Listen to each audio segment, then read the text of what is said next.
America Iran మధ్య సాగుతున్న సుదీర్ఘ యుద్ధానికి ముగింపు పలికేందుకు తెర వెనుక తీవ్ర రాయబారాలు నడుస్తున్నాయి. యుద్ధాన్ని ముగించడానికి ఇరు దేశాల ప్రతినిధులు ఒక ప్రాథమిక ఒప్పందానికి దాదాపుగా అంగీకారానికి వచ్చినప్పటికీ అసలు సమస్య ఇక్కడే మొదలైంది. రెండు దేశాలు తామే గెలిచామని తమ స్వదేశీ శ్రేణులకు చెప్పుకునేలా ఈ ఒప్పంద పత్రాన్ని ఎలా రూపొందించాలనే దానిపైనే ఇప్పుడు ప్రతిష్టంభన నెలకొంది.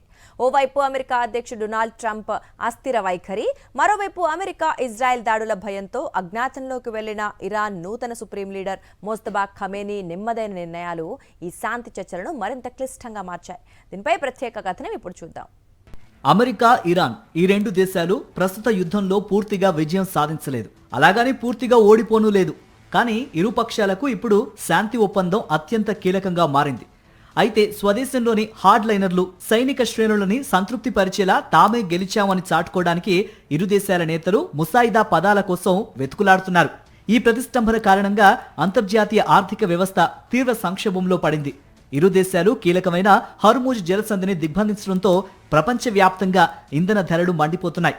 గత ఏప్రిల్ నెలలో కుదిరిన తాత్కాలిక కాల్పుల విరమణ తర్వాత మొట్టమొదటిసారిగా ఈ సోమవారం ఇరాన్, ఇజ్రాయెల్ దేశాలు పరస్పరం దాడులు చేసుకున్నాయి. మిడిల్ ఈస్ట్ ను మరోసారి పూర్తిస్థాయి యుద్ధ తీరానికి తీసుకువెళ్లిన ఈ ఉద్రిక్తత ప్రస్తుతం నడుస్తున్న శాంతి ప్రక్రియ ఎంత బలహీనంగా ఉందో స్పష్టం చేస్తోంది. ఈ చర్చల్లో ప్రధాన అడ్డంకి ఇరు దేశాల అధినేతల వైఖరినని నిపుణులు విశ్లేషిస్తున్నారు. యుద్ధం ఆరంభంలో అమెరికా, ఇజ్రాయెల్ జరిపిన దాడుల్లో ఇరాన్ మాజీ సుప్రీం లీడర్ ఆయతుల్లా అలీ ఖమేనీ మరణించారు. దాంతో ఆయన కుమారుడు ప్రస్తుత అధినేత మోజ్తబా ఖమేనీ అమెరికా లక్ష్యంగా చేసుకుంటుందనే భయంతో అజ్ఞాతంలోకి వెళ్లారు.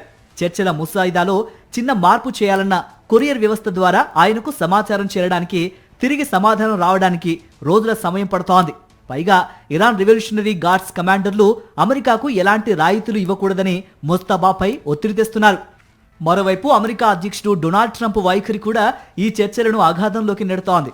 పాకిస్తాన్ వేదికగా జరిగిన తొలి రౌండ్ చర్చల్లో అమెరికా ప్రతినిధులు జేడీ వాన్స్, స్టీవ్ విట్కాఫ్లు ఇరాన్ అణు కార్యక్రమాన్ని 10 ఏళ్ల పాటు నిలిపివేసేలా ఒప్పందానికి వచ్చారు. అయితే ట్రంప్ ఒక్కసారిగా మాట మార్చి ఆ గడువును 20 ఏళ్లకు పెంచాలని పట్టుబట్టడంతో ఈ చర్చలు విఫలమయ్యాయి. తాజాగా జరుగుతున్న చర్చల్లోనూ ట్రంప్ మరికొన్ని కొత్త నిబంధనలు చేర్చడం ఇరాన్ ఆగ్రహానికి కారణమైంది. ప్రస్తుతం ఇరాన్, అమెరికాలు నేరుగా మాట్లాడుకోవడానికి నిరాకరిస్తుండటంతో పాకిస్తాన్, ఖతర్ దేశాలు మధ్యవర్తులుగా వ్యవహరిస్తున్నాయి.